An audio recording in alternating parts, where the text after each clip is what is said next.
Villains are a very important part of all narratives and stories, as our heroes need great antagonists to reveal the great struggles and triumphs our heroes must face. We need a great villain to strengthen our screenplays, stories, and movies. Quentin Tarantino, the director of the film, and many other great films like Pulp Fiction, Reservoir Dogs, and Kill Bill, was quoted by saying, "I think that Landa is one of the best characters I've ever written and will ever write, and Christoph played it to a T." In the very beginning, we see Christoph Waltz as a very sensible and friendly officer of the SS. This is strikingly ironic given the depictions of the Nazi regime. You feel as if you can trust this character early along. There are no red flags in the beginning. I didn't even know he was a villain upon first meeting him. In the opening scene, it is revealed to us that he is known as the Jew Hunter, and cunningly interrogates a French countryman, revealing that he's hiding Jews under the floor. His expertly crafted plan is successful, as German soldiers rush in with MP40s pumping hot lead into the floor. This is a sick and terrifying scene. There are three themes to this well-crafted villain: contrast, suspense, and familiarity. His contrasting personality catches the audience by surprise, leaving us on edge, wondering when will he go from friendly officer to ruthless murderer, throwing around all of our senses and churning our stomachs, causing us to fear the unknown. This contrasting personality adds an intense amount of suspense to any scene he is in, giving us a sense of relief whenever he's gone and not in the scene. As we know, usually when he is in the frame, something significant usually happens, causing many nail-biting moments throughout the film.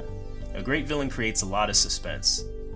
Alone, these two elements would make a solid villain that we all recognize in cinema.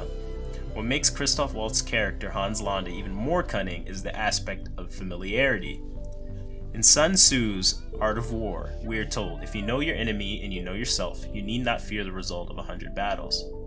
Our villain seems to know just about everything and everyone plotting against the SS. This makes him extremely terrifying, feeling as if he is Big Brother and is always watching, as our heroes in the stories have a massive plan to kill Hitler and many other high-ranking German officials in a movie theater. He also speaks various languages: French, German, Italian, and English, all fluently, and can communicate with just about everyone in the area.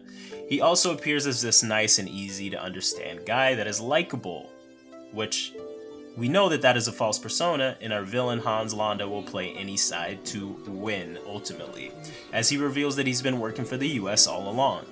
Can we trust him in the end? Is he a villain? Does the fact that he's working for the US justify his horrific actions?